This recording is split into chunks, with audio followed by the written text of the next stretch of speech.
Muy buenas tardes a todas las personas que nos acompañan en este evento internacional Caravanserai de libros, imágenes y lecturas. Estamos en este momento en nuestro evento de cierre del viernes, que es nuestro penúltimo día de Caravanserai. El evento se titula El mapa de los ejércitos patriotas y será la presentación de la colección bicentenaria. Nos acompañan los profesores José Antonio Amaya, que es doctor en Historia de la Escuela de Altos Estudios en Ciencias Sociales de Francia y profesor asociado del Departamento de Historia de la Universidad Nacional de Colombia, y el profesor Rubén Darío Flores, profesor asociado del Departamento de Lingüística y director del Centro Editorial de la Facultad de Ciencias Humanas de la Universidad Nacional de Colombia. También nos acompañan algunos de los estudiantes del profesor Amaya que nos estarán ayudando en este evento respondiendo algunos comentarios del profesor y bueno, pues será una interacción bastante dinámica para que por favor no se la pierdan y muchas gracias profesores y estudiantes por acompañarnos el día de hoy. Les dejo la palabra. Buenas tardes. Para mí, como director del centro editorial, pero fundamentalmente como profesor asociado del Departamento de Lingüística, es una ocasión muy afortunada. Es una situación, penúltimo día, cerramos la semana y vamos a tener una conversación con el profesor José Antonio Amaya y seguramente quienes son sus estudiantes, sus colegas, nos van a acompañar con comentarios. Yo quiero decir, hoy tenemos sorpresas. Una cifra que es la misma que está en este volumen de la Biblioteca Bicentenario. El número 3. Tenemos 3 grandes, gratas sorpresas de la cultura, de la investigación, de la cartografía y de la historia colombiana. La primera sorpresa y el primer acontecimiento cultural es que tenemos la reimpresión, la primera reimpresión de la Biblioteca Bicentenario, Centro Editorial. Fue editada, sus números fueron saliendo uno tras otro en el año 2010. La publicación de la primera edición de la Biblioteca Bicentenario, cuyo editor, profesor de la filosofía, esta biblioteca se consolidó, muchos de sus números ya estaban agotados y como la razón de una editorial, lo digo como profesor, lo digo como autor, como investigador, la razón de una editorial es tener un acervo, un conjunto de libros que forman el catálogo. Van saliendo poco a poco, por el público, pero ese catálogo va creciendo y se mantiene.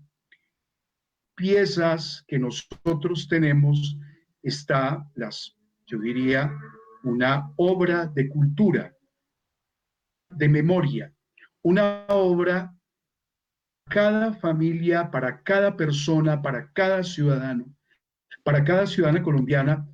Esta Biblioteca Bicentenario a los albores de la República, a los orígenes de la fundación de Colombia como nación. Es la primera sorpresa.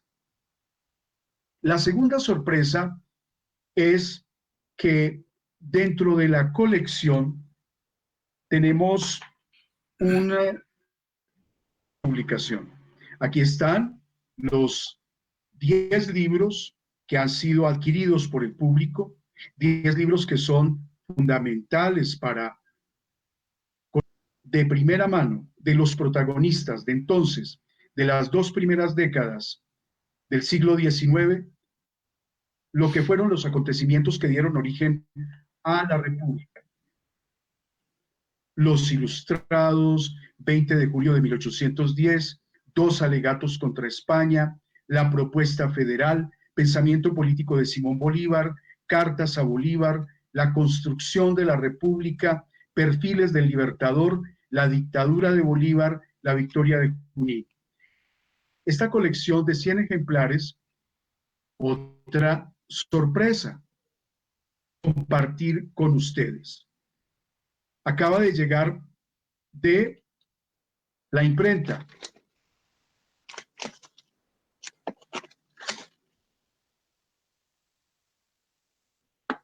Ustedes pueden ver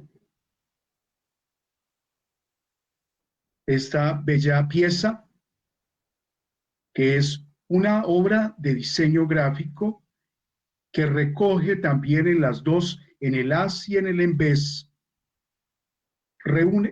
se reproduce copia facsímil de una de las láminas de la expedición botánica.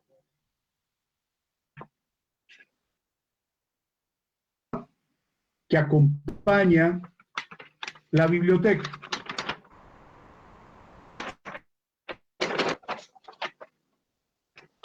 Es una pieza que en cierta manera pone en el territorio de la época a los lectores y a las lectoras.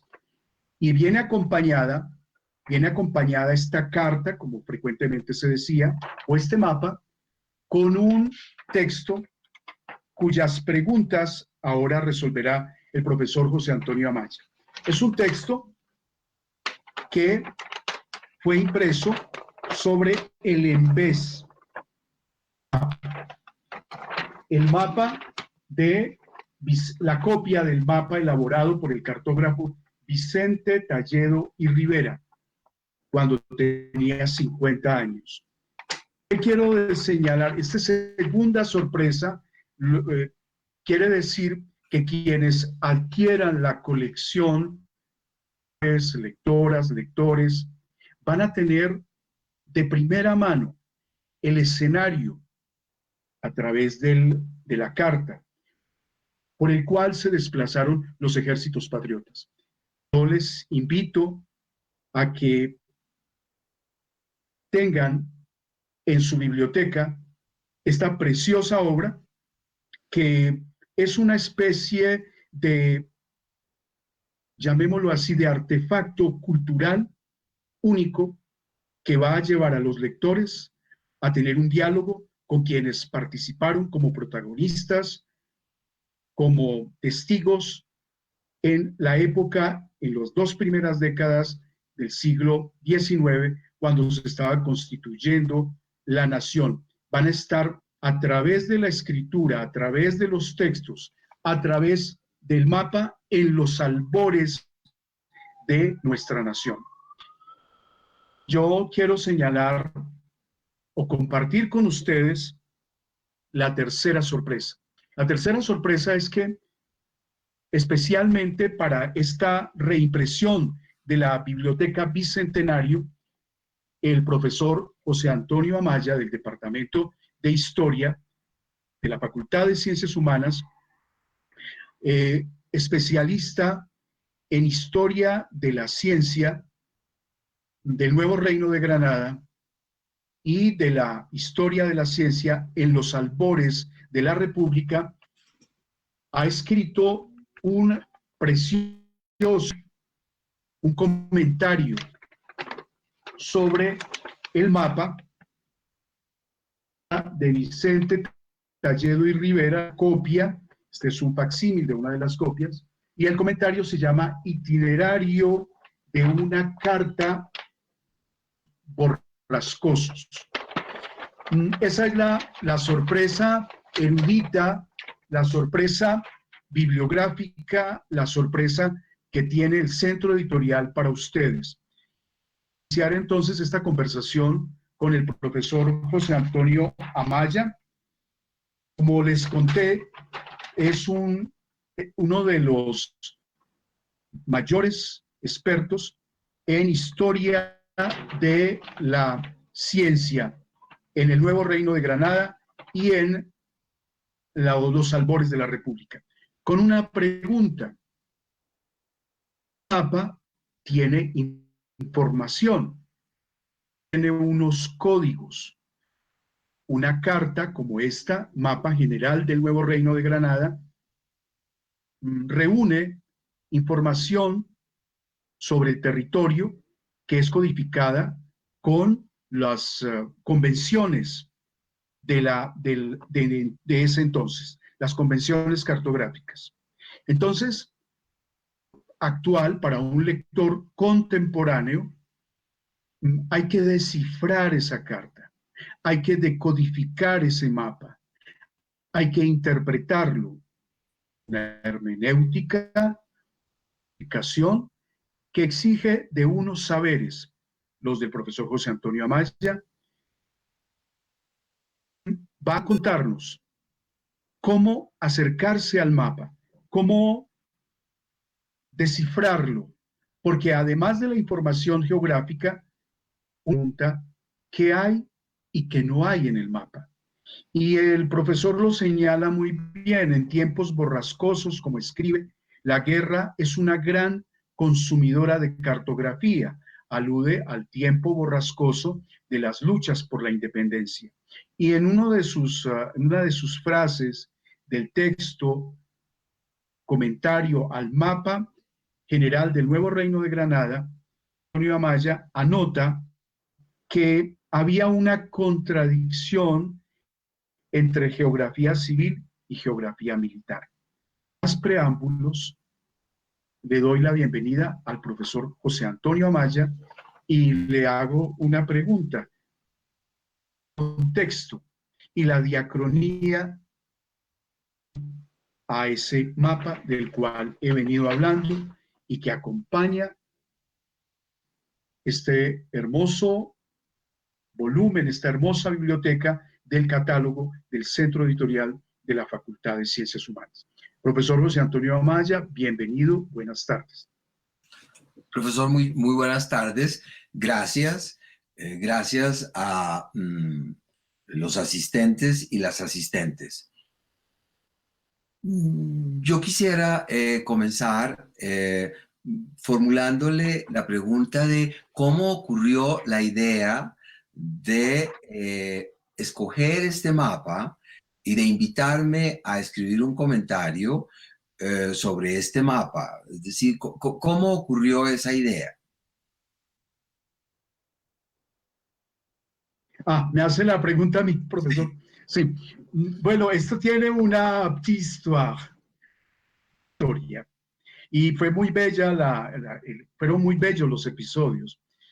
Con el profesor José Antonio Amaya sostenemos largas conversaciones eruditas, también más cotidianas, sobre aspectos de la cultura colombiana y de la historia de Colombia en sus albores, los albores de la República.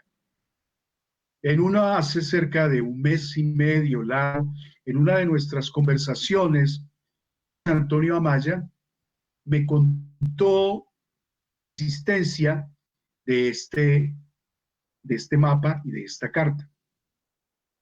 De la erudición que le es particular cuando se refiere a los personajes, cuando se refiere a los episodios que acompañaron a los personajes de los albores de nuestra historia, el mapa.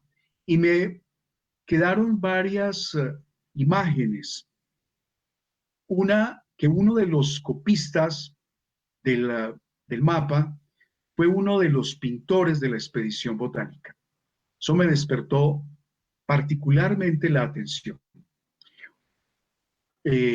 Otro episodio dio mi colega, el profesor José Antonio Amaya, se refirió a la confidencialidad de la información contenida en el mapa.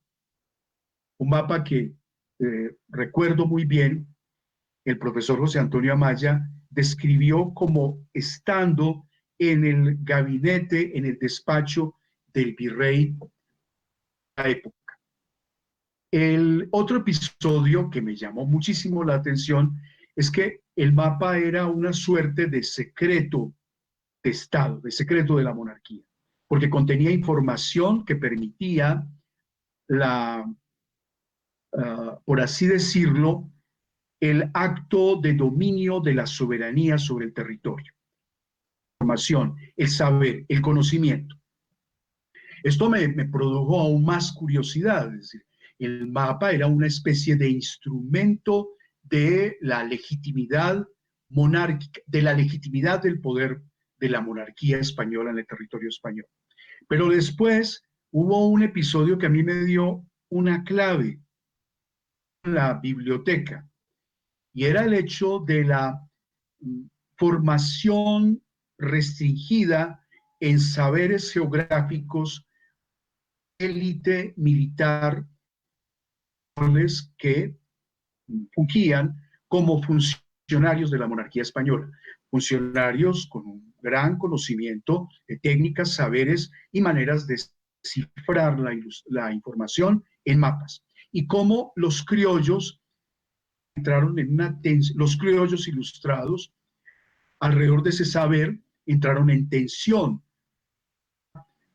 con ese monopolio o hegemonía sobre los saberes geográficos, que eran instrumentos, como ya lo dije, de ejercicio legítimo del dominio por la corona española. Entonces, en esas conversaciones, a mí me pareció que este saber, profesor José Antonio Amaya, por la naturaleza de su oficio como historiador de la ciencia, historiador de la ciencia, en el Nuevo Reino de Granada, ese mapa con esos comentarios, con ese saber, con esa posibilidad de descifrar la información contenida en el mapa que se refería al territorio, quedaba como una pieza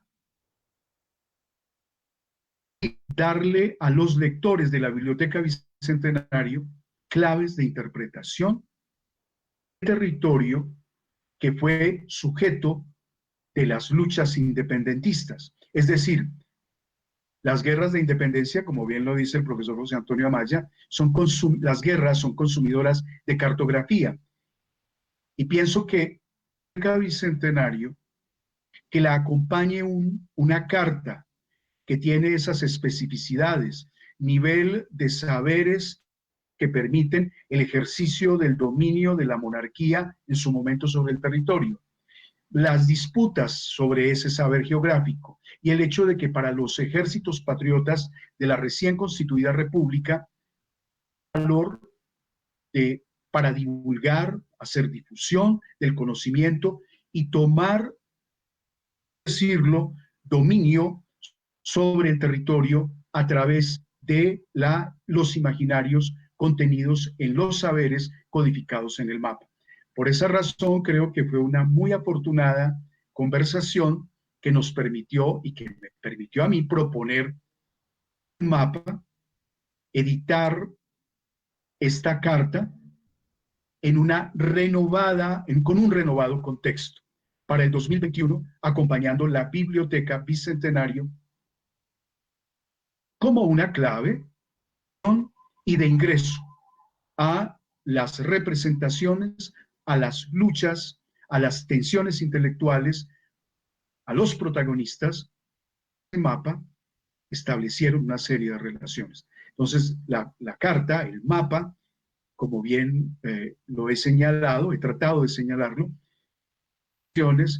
obtuvo un sentido nuevo, un sentido cultural, histórico y de saberes. Acompaña la Biblioteca Bicentenario para que el lector y los lectores y las lectoras descifrar cómo era el territorio y cómo concebían el territorio los protagonistas, que en este caso son los autores de los 10 libros que acompañan la biblioteca. Bien, gracias. Es decir, es un texto hecho por encargo, efectivamente. Se me pidió una contribución de más o menos 2 cuartillas.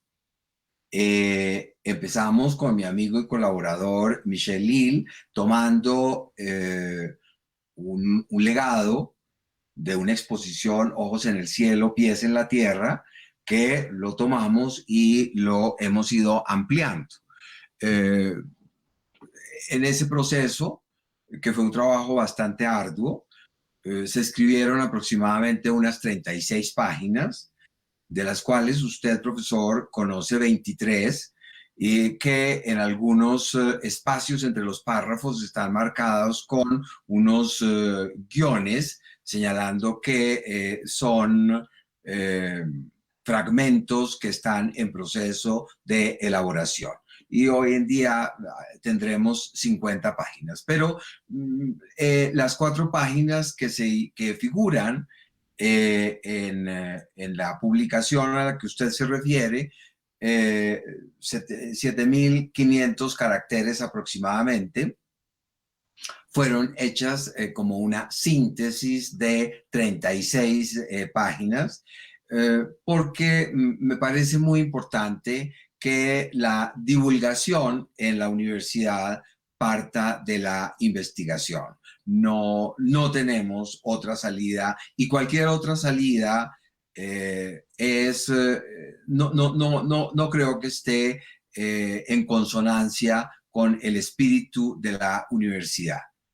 Y para ir a responder, intentar responder su amable pregunta de, digamos, el contexto en el que se produce esta carta, pues es un contexto de reforma que venía produciéndose desde el último cuarto del siglo XVIII, 1777 aproximadamente, y que intentaba normalizar en el Imperio Español ultramarino el régimen de las intendencias, que tiene su origen en Francia y que se aplicaron en España hacia 1718 con todos los arreglos a través de que llegaron hasta mediados del siglo XVIII y más. Y entonces, a partir de en el nuevo Reino de Granada de 1777, se propone este sistema de intendencias.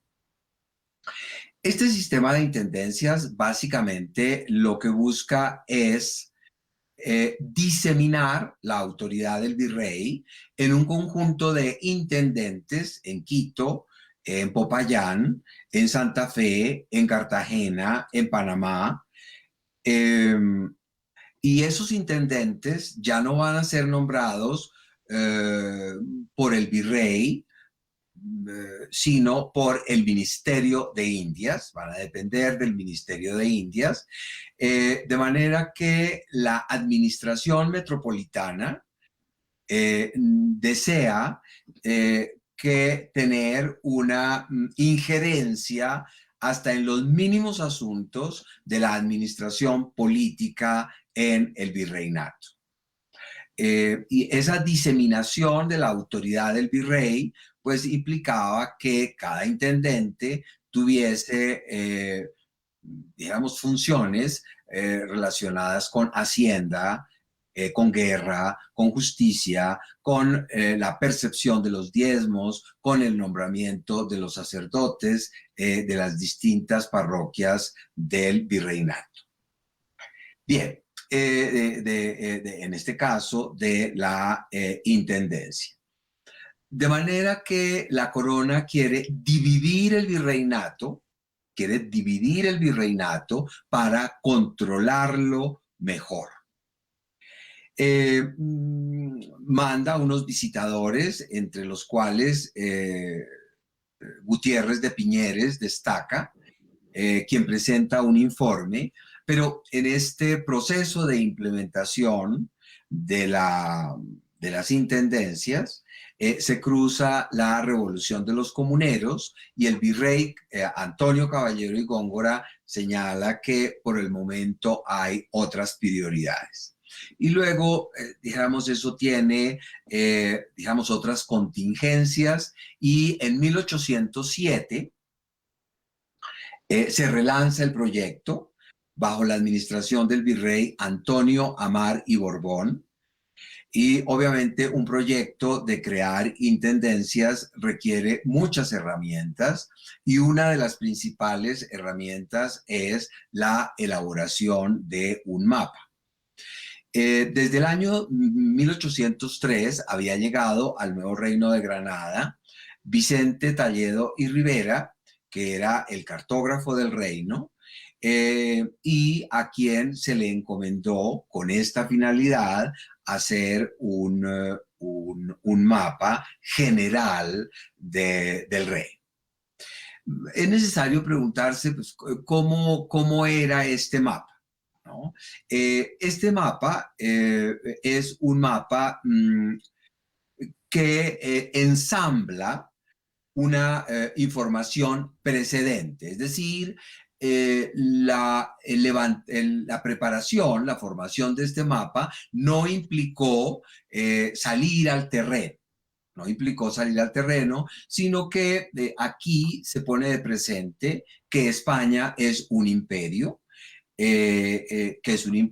y en la costa atlántica está la Comisión Fidalgo, justamente levantando la costa. Esto tiene un objetivo defensivo por parte de España, de manera que se toma esa información inédita todavía de Fidalgo, de modo que la Armada provee a Talledo, que es un ingeniero militar, con la información sobre la costa atlántica, sobre el Caribe.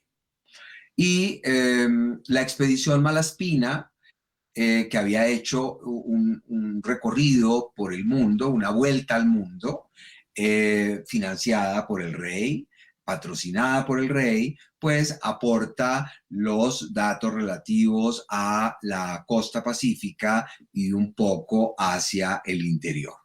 Y para la parte interior del virreinato, es decir, desde Santa Fe hacia el norte, había la experiencia de Fidalgo como miembro de una comisión nombrada por el virrey para verificar la carta del río Magdalena que había hecho Humboldt.